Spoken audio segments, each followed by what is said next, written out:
The cosmic ballet of geopolitical power plays. The grandiloquent maneuverings of nations on the global chessboard. Permit me to invoke the titanic triad of international actors, those purveyors of might and Machiavellian machinations, the United States, China, and the resilient bastion of resistance, Cuba. Restrictions are like social does exist in China, okay, certainly, and I don't agree with it, especially because it's a power player in its own right. Okay, it's damn near a hegemonic power at this point, so they don't need that level of and restrictions, especially in terms of free speech. However, when it comes to Cuba, you have no comparison. When it comes to Cuba, you have absolutely zero way to compare Cuban existence and the Cuban governance and Cuban free speech restrictions to like a country like America, because Cuba has been in a permanent state of economic war, being a small island nation in the ass cheeks of the largest hegemonic imperialist superpower on the planet throughout history. Okay? America has waged war both directly and indirectly through the form of economic sanctions, full-blown sanctions since the Cuban Revolution against this island nation. Of course, they are constantly worried. This kind of happens as a consequence of this kind of happens in a defensive measure. America and many other countries in wartime have also done similar things. That's why we have the Treason Act. You know what I mean? Espionage Act. Sorry. Like, where do you think that comes from? Now imagine having that be a permanent blight on your existence, with the largest superpower on the planet constantly attacking you. How can you say that without having compassion for the people in Cuba who are arrested? I think this is like the most cynical way to have this conversation. If you have compassion for the people of Cuba, then you should be consistently, oh, my grandparents were arrested in Cuba for avoiding. Okay, dude, chill out. We already ran the top of the hour ad break. Here, take an hour off. I already ran the top of the hour ad break. Okay? But anyway, if you have compassion for people in Cuba, then you should be advocating, as I do every single day, to end the embargo. Okay? It's incredible. I can tell you is Hezbollah is already in a position to strike at little or no notice. They've already got the weaponry there. They've already done it, as we've seen over the past few days.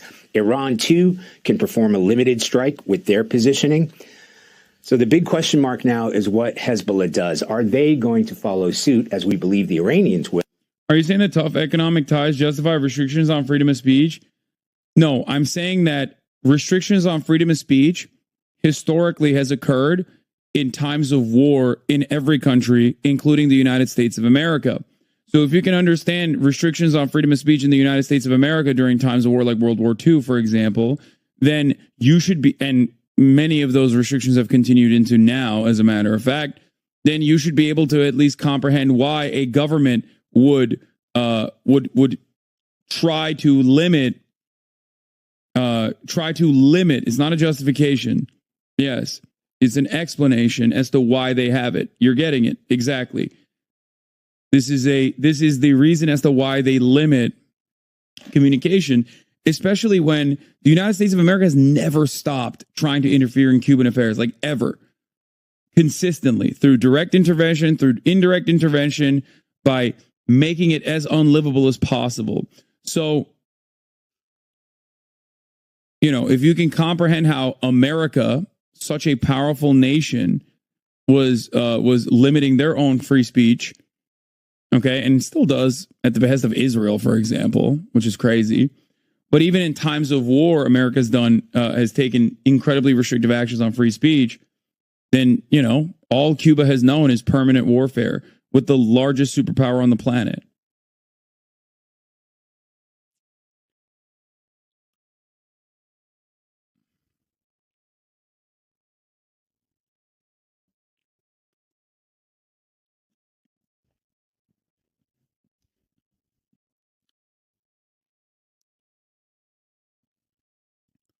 The counter to Cuba is always, do you want Cuba to be Haiti?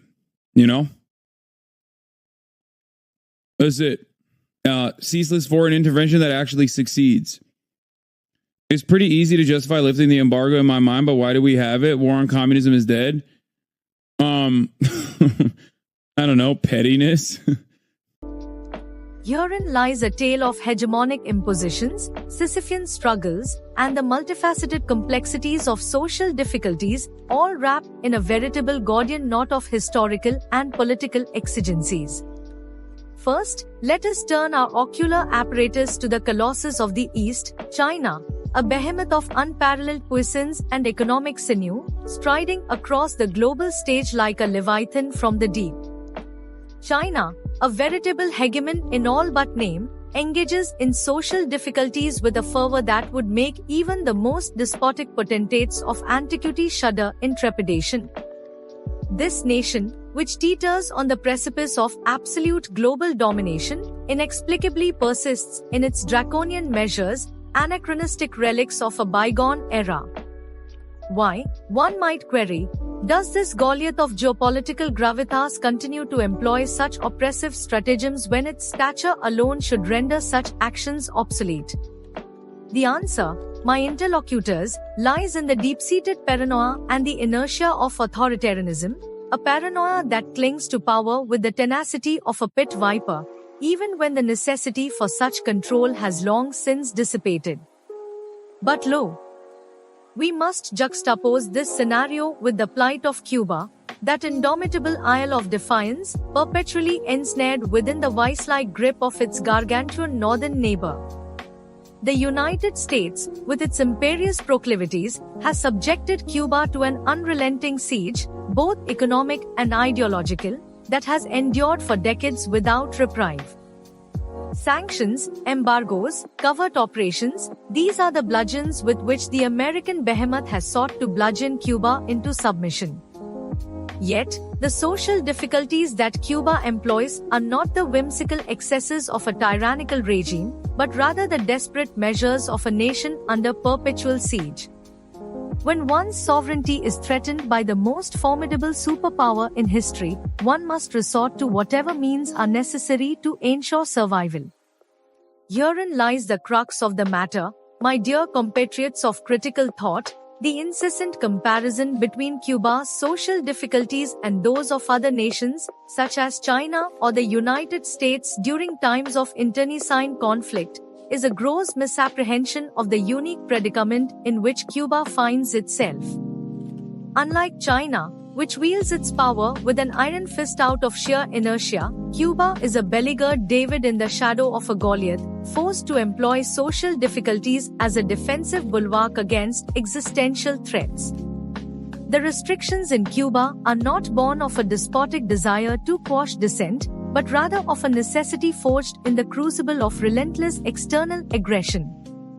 But let us not descend into the morass of oversimplification. HasanAbi, ever the cerebral sentinel, elucidates that to comprehend the genesis of Cuba's social difficulties is not to exonerate them. No. It is to engage in a dialectical analysis that peels back the layers of geopolitical subterfuge and reveals the pulsating heart of the matter, the unremitting pressure exerted by the United States. The social difficulties in Cuba, the limitations on free speech, these are the epiphenomena of a far more insidious ailment, the relentless, multifaceted assault waged by the American Leviathan. To ignore this context is to engage in intellectual mendacity of the highest order. And now, let us direct our gaze toward the United States, a nation that proclaims itself the paragon of liberty, yet has not hesitated to curtail its own freedoms in times of perceived threat. The irony.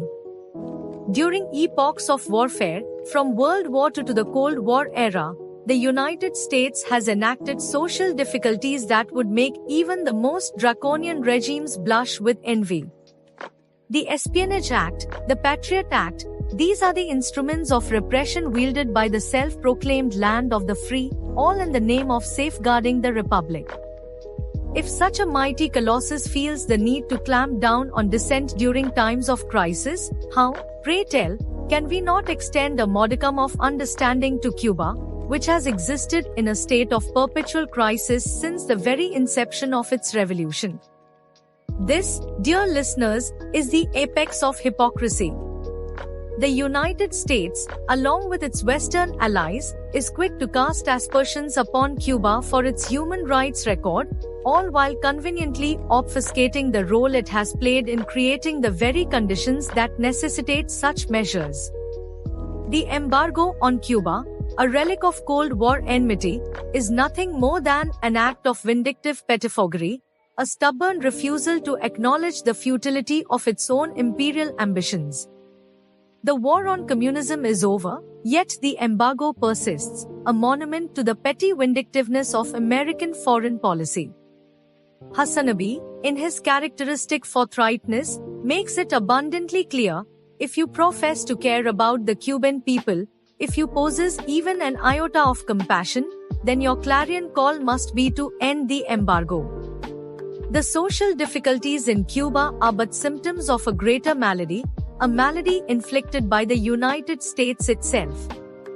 To lift the embargo is to alleviate the suffering of an entire nation, to offer Cuba the opportunity to emerge from the shadow of its colossus neighbor and chart its own course free from external coercion. Yet, the narrative perpetuated by the Western media remains one of Cuban despotism and American benevolence, a narrative as false as it is pernicious. The United States, with all its might, could end this farce tomorrow, but instead, it chooses to maintain the facade that Cuba is a threat worthy of continued isolation and punishment. The social difficulties in Cuba, therefore, are not the result of inherent malice, but of the desperate measures taken by a nation fighting for its very existence. In summation, we find ourselves at a crossroads in history. The question before us is this: shall we continue to allow Cuba to languish under the yoke of American-imposed social difficulties, or shall we demand the lifting of the embargo and the dawn of a new era of Cuban sovereignty? The choice, my fellow denizens of the digital age, is ours to make.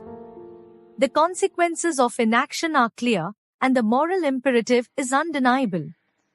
If we truly believe in freedom, justice, and the dignity of all peoples, then the embargo must be lifted. Until that day comes, we must raise our voices in unison, challenging the mendacious narratives and demanding a brighter future for the resilient people of Cuba.